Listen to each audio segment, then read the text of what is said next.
Her private life has been the source of constant inspection by the nation's gossip machinery. Well, this morning on AM Chicago, the beautiful, the glamorous, and the interesting Jaclyn Smith. Next.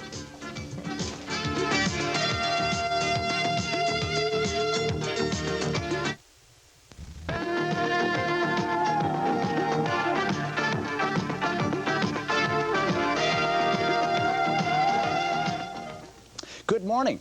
Well, she is quite simply one of the most beautiful women in the world, and she is our guest this morning on AM Chicago, Jaclyn Smith. Good morning. How are you? Welcome to Chicago. Well, it's nice to be here. Nice having you here. If I could, to start things off, there's so many things I'd want to talk to you about. By the way, pardon me for if I stare too much, but you really are very, very attractive, and much more so in person. Thank you. Do a lot of people tell you that you look differently in person? Yes, they do. I think they think I'm smaller. On the show, it adds weight and height. Yeah. And then the high heels that girls wear today. So well, you're what, 7'3"? 215 pounds. I was a little surprised to see you were as big as you were. I'm really a skinny little girl. I'm 5'7". Yeah. And I weigh about 115. That's a pretty good weight. Yeah, I don't have to watch my weight. I eat a lot. You do? Yeah. A voracious eater? Yeah, really. To keep the schedule I do, I have to eat 3 square meals a day. Take vitamins? You mean the health No, food? I just maybe 1 vitamin a day. I eat properly, and I don't eat a lot of candy and sweets, but my breakfast is my main meal. Good habits. That's your most important meal. Yeah. Can we start off today by talking about something that happened last week, and that was the Carol Burnett decision with the National Enquirer, and we saw you on 2020 the other night, and you were commenting about it. First of all, what was your reaction when you heard that Carol had won the case over the National Enquirer? Well, I was very, very happy. I couldn't, you know, you always have doubts maybe that she wouldn't win, so it was really exciting that she did, and good for all of us, because it's, you know, in Hollywood, when you're on a television series, you have to expect a certain amount of scandal and gossip. But I think really that newspaper has gone overboard, and none of their stories are really based on fact. And I know there's a line of people that are going to follow Carol. You know, that's just even kind of a sad thing that you said, that when you are successful, that you have to expect so much scandal and that type of material. What's it like when you do pick up something and they've really got the whole thing wrong, and it's just the worst thing that they could ever say about you? How do you react to that? Well, at first, you really don't imagine it until you're involved in something like that. And I guess the first time I picked it up, it's like, you know, I'm a typically Southern girl who always tells the truth, and how could they fabricate a whole story that is not based on any fact at all? And it's quite shocking, and you're angry, and you know, reaction is one that you want to tell the world that it's not true. Yeah. Then you get used to it and you expect it. But when it affects other people, you know, if it's just me, but it affects my family and the people in the article, and it's really not fair. It's just, it's not fair to the people, not just me, but the people surrounding me. Yeah, and your family especially. Do you find yourself feeling compelled to immediately call your folks and say, look, this is coming out, be expecting to see yes. this? See, sometimes I don't know when it is coming out. I would like to warn them, so they will know when they're going to get 20 calls from their friends. And there's always people calling up and saying, is it true? So I guess a lot of people do believe this newspaper. But I think less and less now, with a trial and 2020 and people's comments, they realize that you can't believe the rag sheets. I wonder what this is going to do to the normal gossip columnist in the normal paper that we buy every morning. Do you think this puts them on guard, too? I think so. I think people have to be more careful when they write something, to check the facts and to maybe ask the person. No one really came to me on any of the one story concerning Tony Curtis. They didn't say, is it true? They did not ask me. All of a sudden I was on the cover with him, and I had done a movie with him, The Users, and they had pictures from that. But they've spliced together pictures. They do that. They're famous That's for quite that. a trick. You were explaining that the other night. Yeah. So are they cut off people, or, you know, maybe you are standing with somebody, but you're with somebody else who happens to be across the room. So it's hard to control it. And I do hope that now it will be the beginning of maybe people asking the people that it involves. Jaclyn, that brings up a point, though. When someone interviews you, when you say, yes, come on in and we'll set an hour aside and we'll do an interview, how much do they have a right to ask of you about your life or about your career? Well, I think that you know, they're going to ask anything they want, and you have the right to say no comment or I'd rather not talk about that, which I've done. I like to keep my personal life private, but it's hard, you know. Certain things you do end up commenting on when you think you're not going to. But I think it's just and up they to always the seem to person catch those that one little phrase or that one little innuendo. And then maybe take it a step further. But it's up to the person to say, hey, I'd rather not talk about that. Does it genuinely affect your life, the publicity? Do you find yourself having to evade people and scheme almost to get away from reporters and paparazzis? It depends. If you're doing a personal appearance, then there's more, you know. If you're on a trip and you sort of change your hairstyle, wear dark glasses, you can get away with more. It depends. I mean, when Charlie's Angels, the first 2 years, it was impossible to get away. I mean, they wanted to know about the show, and when a new angel came on, I mean, there's always more publicity at that time. So, yeah, it's difficult, I think. We have to break away for a commercial for a moment. What is this odor I smell in here? It's fabulous. It smells like a perfume of some It sort. is. It's a Epris? beautiful Epris, yeah. Can we talk about that in a little bit? I'd love to. All right, we'll break away for a commercial real quick with our guest, Jaclyn Smith, and we'll be right back.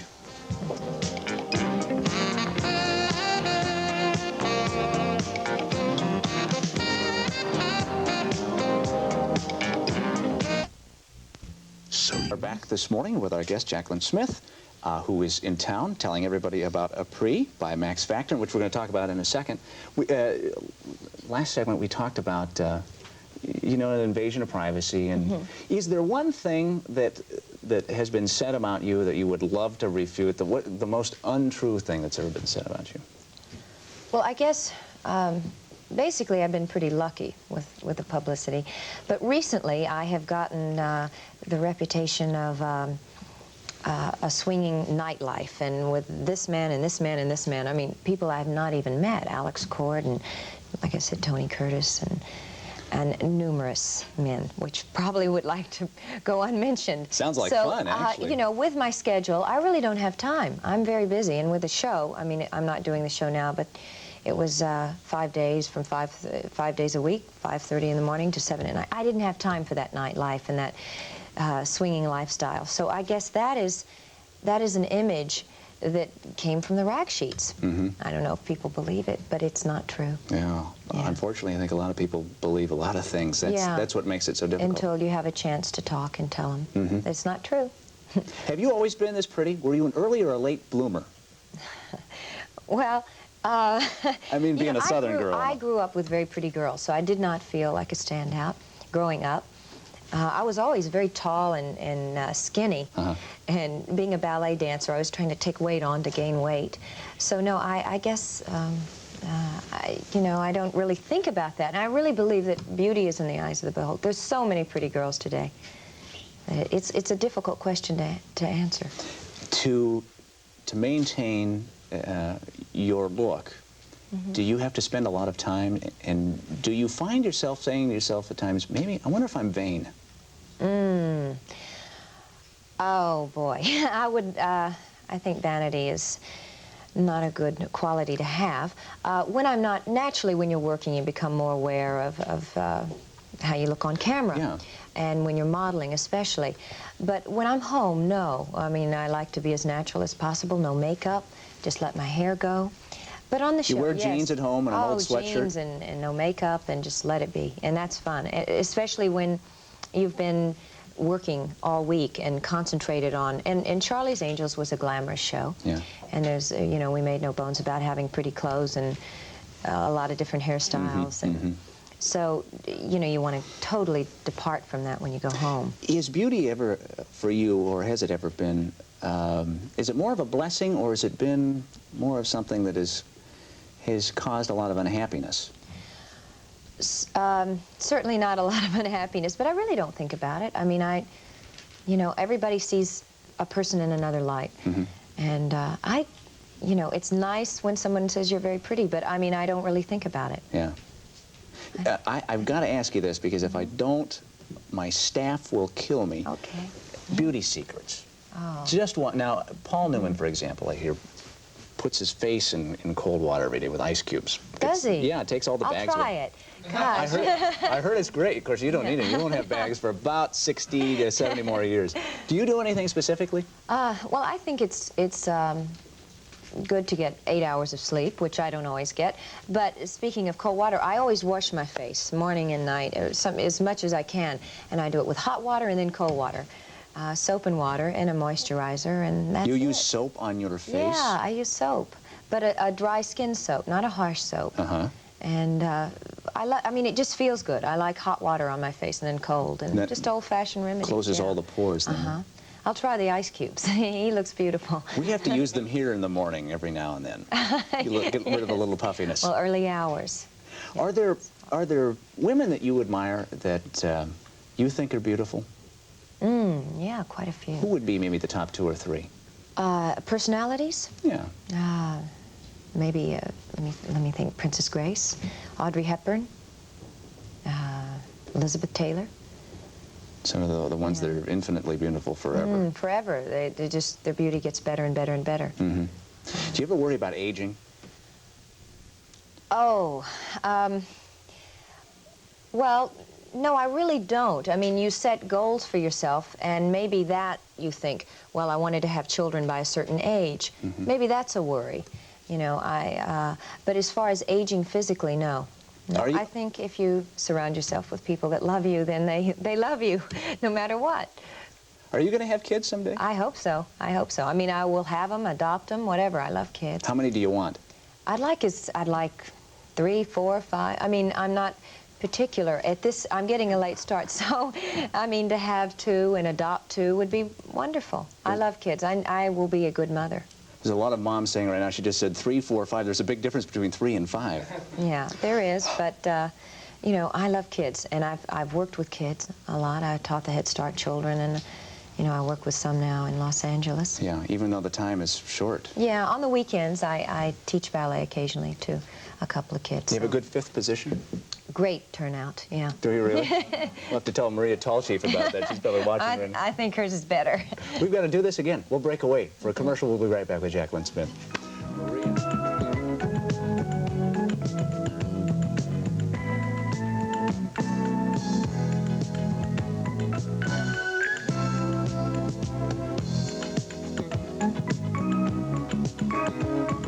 Back with Jaclyn Smith, and there's an ad here that I ripped out of the paper. Of course, it's the one that's been, this is the new Epris. Part of the art of being a woman is knowing when not to be too much of a lady. Shame on you. Yeah, that's pretty provocative. Good advice. What's that mean?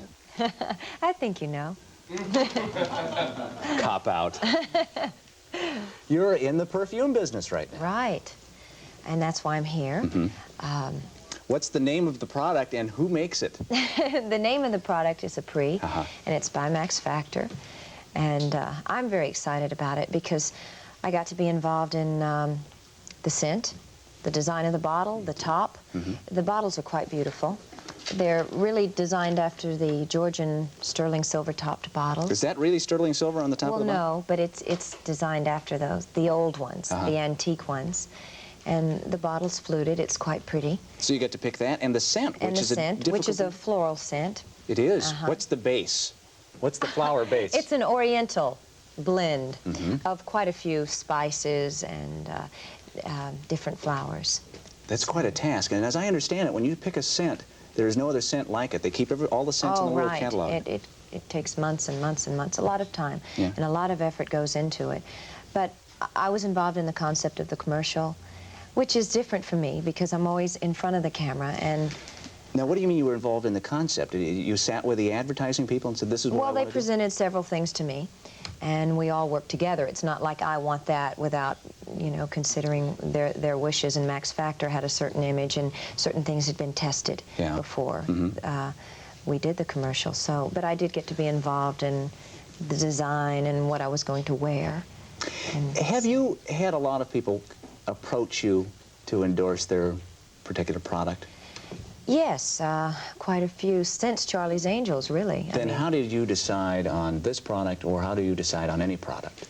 Well, I think the quality behind it And I think when I met with the Max Factor people, everybody was so concerned in the design, and not just you know, the commercial, but every area. I mean, the scent. I mean, everybody put time into their area. And I had worked for Max Factor before, and the association was terrific. And so I was excited to go back and work for them again. Now, you have done commercials before, and when you were doing Charlie's Angels. In fact, were you doing Weller commercials before you got in with Angels? Yes. Trying to think just of chronology. No, it was Breck. Breck, and then I that's went right. to Weller, and that was right after the first season of Charlie's, or right during the first season I did Weller. Is there ever concern when you do commercials that it may indeed affect somehow your acting career?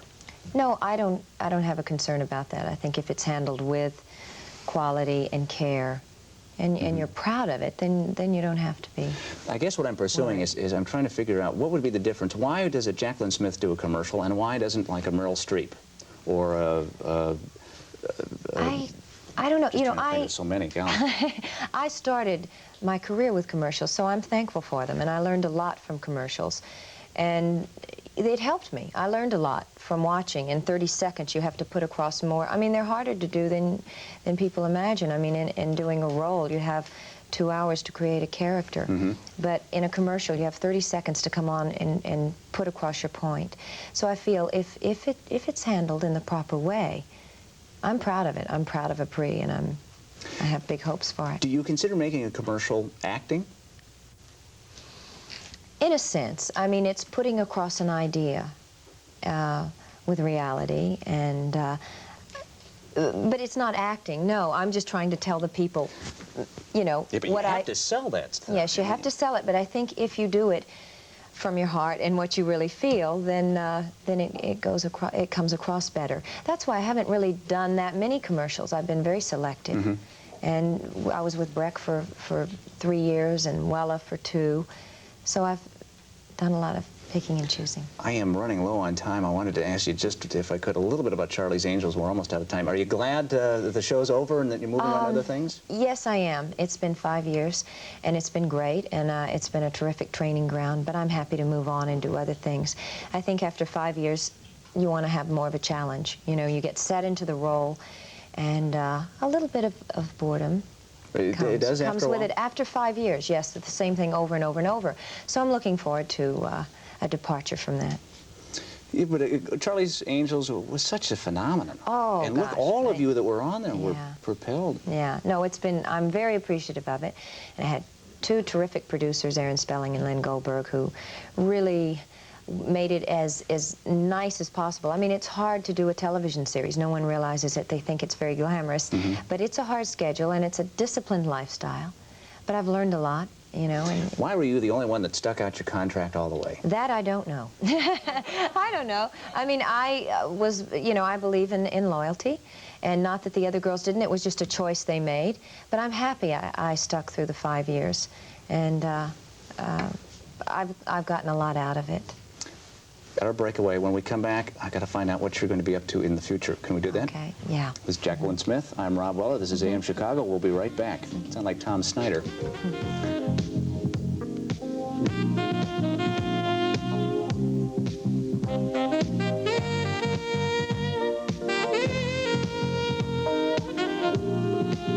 Jaclyn Smith.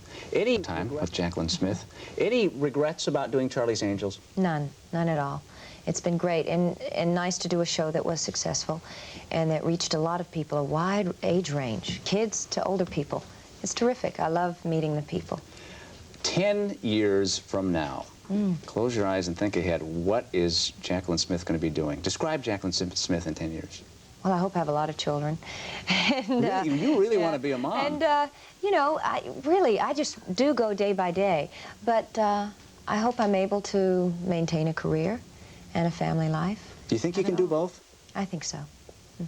Yeah, that's pretty tough, you know. It is hard. It is hard. But I think doing a series is harder than maybe doing a movie a year or a movie for television a year, and than the continual. What's going to make you such a good mom? Okay. Okay. Loving them, listening to them, enjoying them. My mother enjoyed me, you know. I was a friend as well as a child, you know. She just loved being around me. What are we going to see in the next year or so? Well, I don't know. I'm reading a lot of screenplays right now. Good. I still have the Gene Tierney story, which I'm thinking about. I have not made my decision. Within the next month, I will. Good. Thank you very much for coming to Chicago, for being with us on AM Chicago. Thank you. We enjoyed it. And Carson's was nice enough to allow you to come terrific. in. Yeah. A Had a Free good time. by Max Factor. Smells absolutely great. Yeah. And the top is not real sterling silver, but it looks just like it. And Jaclyn helped design it. Thank you. Jaclyn Smith, thank you very much. Thank you. And thank you for joining us. We'll see you tomorrow on AM Chicago. Bye-bye.